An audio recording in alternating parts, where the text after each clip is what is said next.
गेवराईमध्ये पावसामुळे काजळवाडी नदीला आला पूर। पुराच्या पाण्यातही धोकादायक स्टंट करत शेतकऱ्याचा पूल पार करण्याचा प्रयत्न थोडक्यात वाचल्याने मोठा अनर्थ टळला।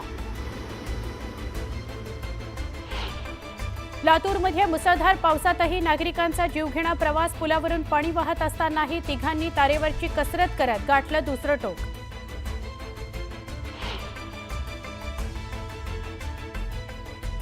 लातूरमध्ये मुसळधार पावसाने नाल्यासह गटारातील पाणी शिरलं। नागरिकांच्या घरात संसारोपयोगी साहित्यासह अन्नधान्याचंही नुकसान।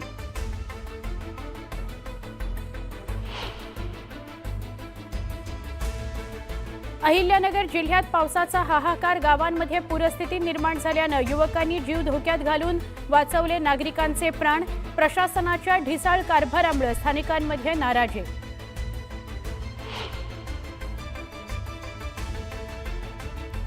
वाशिमच्या शेलू बाजार परिसरात मुसळधार पाऊस। शेलू बाजारामधील अनेक दुकानांमध्ये शिरलं पावसाचं पाणी। ग्रामपंचायतीने नाले सफाईकडे दुर्लक्ष केल्याचा स्थानिकांचा आरोप।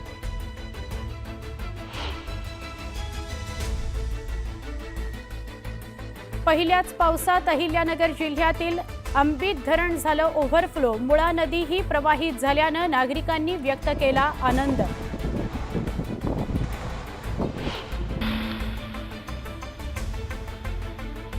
मुसळधार पावसाने जोर धरल्याने आष्टी तालुक्यातील फळबागांचं मोठं नुकसान।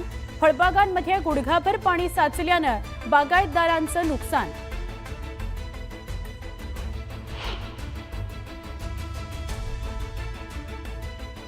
सोलापूर जिल्ह्यात पावसाचा हाहाकार। बोरामणी इथल्या शेतकऱ्याच्या पपई बागेचं प्रचंड नुकसान। 5 एकरावरील 5000 पपईच्या झाडांना पावसाचा फटका।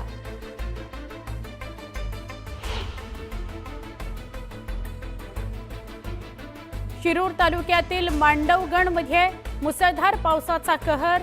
शेतकऱ्यांच्या पिकांचं प्रचंड नुकसान। कलिंगड आणि फ्लॉवरचं मोठं नुकसान झाल्याने शेतकरी हवालदिल।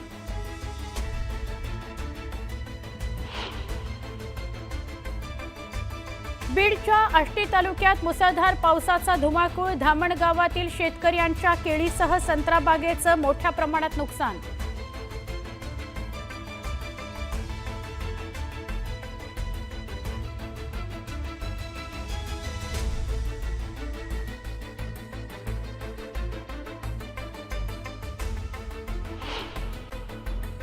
पुढची एक महत्त्वाची बातमी बघूया। 2008 मध्ये जगभरातील सर्वात गाजलेली टीव्ही सिरीज आहे ब्रेकिंग बॅड। रसायनशास्त्र हा विषय शिकवणारा एक प्रोफेसर वॉल्टर व्हाईट हा सर्वात मोठा ड्रग्ज लॉर्ड कसा होतो हे या सिरीज मधून दाखवण्यात आलंय। असाच काहीसा प्रकार आता ठाणे पोलिसांनी उघड केलाय। केमिस्ट्रीमध्ये गोल्ड मेडलिस्ट शास्त्रज्ञ अंमली पदार्थांच्या तस्करीच्या दुनियेतला डॉक्टर ड्रग्ज झालेला आहे। मोठमोठ्या कंपन्यांमध्ये सीईओ जनरल मॅनेजर पदावरती काम केलेल्या बिपिन पटेलनं स्वतःची ड्रग्सची फॅक्टरी टाकली। एका ड्रग्स प्रकरणाचा तपास करत असताना पोलिसांच्या हाती हा सर्वात मोठा ड्रग्ज लॉर्ड लागलेला आहे। या बिपिनची कहाणी सुद्धा अगदी रंजक आहे। बिपिन पटेल हा रसायनशास्त्राचा गोल्ड मेडलिस्ट आहे। शास्त्रज्ञ असल्यामुळे बिपिनला रसायनशास्त्राचा सखोल अभ्यास आहे आणि आपल्या याच ज्ञानाचा वापर त्यानं ड्रग्ज बनवण्यासाठी केला। मात्र आरोपी किती हुशार असला तरी तो एक ना एक दिवस पोलिसांच्या जाळ्यामध्ये अडकतोच। असंच या बिपिन पटेल सोबत काहीसं घडलं। जगभरात ज्या डॉक्टर ड्रग्सचा शोध सुरू होता त्याला अखेर ठाणे पोलिसांनी बेड्या ठोकल्या।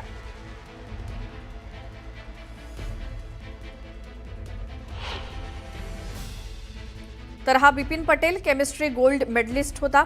शास्त्रज्ञ असल्यामुळे रसायनांचा त्याचा सखोल अभ्यास आहे। रसायनशास्त्राच्या ज्ञानाचा वापर ड्रग्ज बनवण्यासाठी त्यानं केला। रोजच्या वापरातील वस्तूंचा वापर करून त्यानं ड्रग्ज बनवलं। सीईओ आणि मोठ्या पदांचा फायदा केमिकल्स मिळवण्यासाठी त्यानं केला। फ्रीजिंग टेक्निक वापरून कमी खर्चात सर्वात उत्तम क्वालिटीचे ड्रग्ज तो बनवत होता।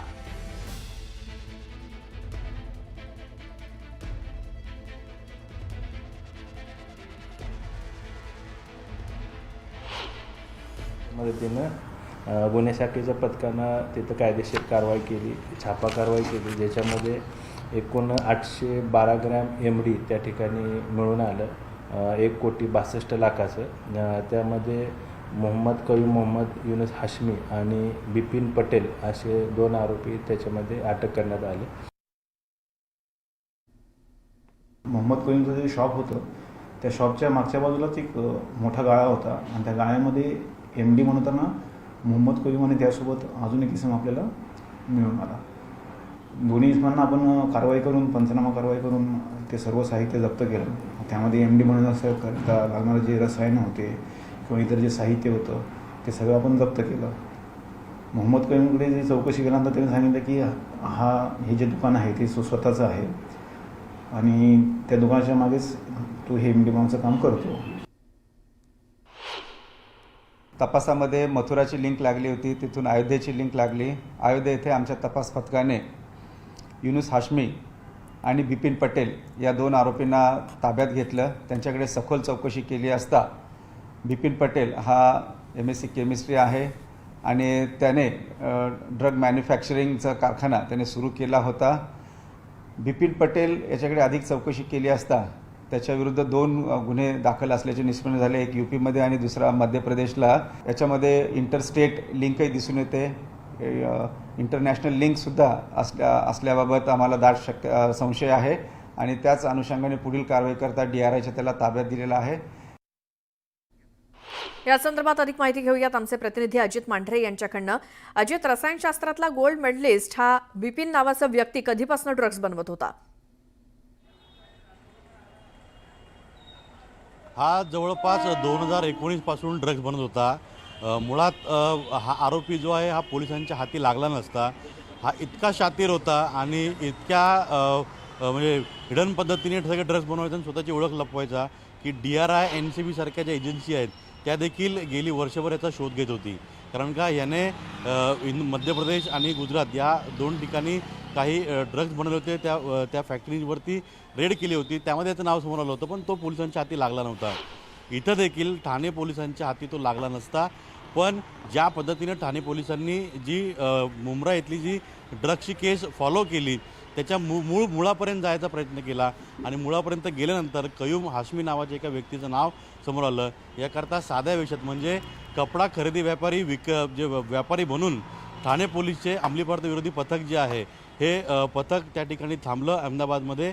त्यांनी त्या कयूम हाशमीची ओळख केली. तिथे ओळख झाल्यानंतर जेव्हा त्यांना लक्षात आलं की त्याच्या दुकानामध्येच MD ड्रग बनवायची फॅक्टरी आहे, धाड केली. त्या धाडीमध्ये सर्व साहित्य जप्त केलं. तिथल्या माणसांना सगळ्यांना ताब्यात घेतलं. कयूम हाशमीसोबत एक माणूस बिपिन पटेलला ताब्यात घेतलं. त्याची जेव्हा चौकशी केली तेव्हा लक्षात आलं की हा बिपिन पटेल हा व्यक्ती आहे जो आहे की त्याला मोठमोठ्या एजन्सी शोधत आहेत. मुळात हा ताब्यात लागल्यामुळे खूप मोठा अनर्थ टळलेला आहे. कारण का ह्याने स्वतःचं एक तंत्रज्ञान विकसित केलेलं आहे, स्वतःचा एक फॉर्म्युला त्याने विकसित केलेला आहे ज्यामध्ये तो MD ड्रग्ज कुठेही बनवू शकतो.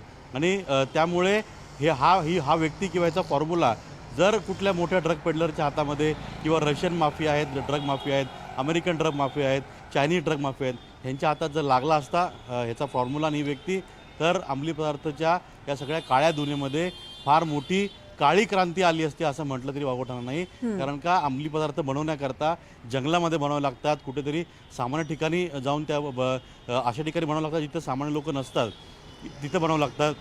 त्याचा उग्र वास येतो, पोलिसांचा वावर असतो, लोकांना माहिती पडून अशा रीतीने सगळं करावं लागतं. पण अगदी घरातले साध्या गोष्टी वापरून आणि स्वतः केमिस्ट्री गोल्ड मेडलिस्ट ते पण नार्कोमधला हा बिपिन पटेल आहे आणि त्याने ही संपूर्ण माहिती जेव्हा गोळा केली त्यानंतर त्याने स्वतःचा फॉर्म्युला तयार केला आणि त्याने घरीच हे अंमली पदार्थ बनवले. फ्रीजिंग पद्धत त्याने वापरली. फ्रीजिंग ही त्याची स्वतःची पद्धत आहे. फ्रीजिंग पद्धतीमुळे त्या अंमली पदार्थ बनवताना MD ड्रग बनवताना कोणताही वास जो आहे तो बाहेर जात नाही, ज्याच्यामुळे लोकांना संशय येत नाही किंवा लोकांना कळत नाही की नेमकं इथे काय आहे. ह्या सगळ्या गोष्टीचा फायदा घेत या केमिस्ट्री गोल्ड मेडलिस्ट डॉक्टरने जो इतका मोठा तज्ज्ञ आहे नार्कोमधला, रसायनामधला, त्याने अनेक मोठमोठ्या औषध कंपन्यांवरती CEO आणि जनरल मॅनेजर पदावरती काम केलेलं आहे. लाखो कोट्यवधी रुपयांचे पॅकेजेस याला होते.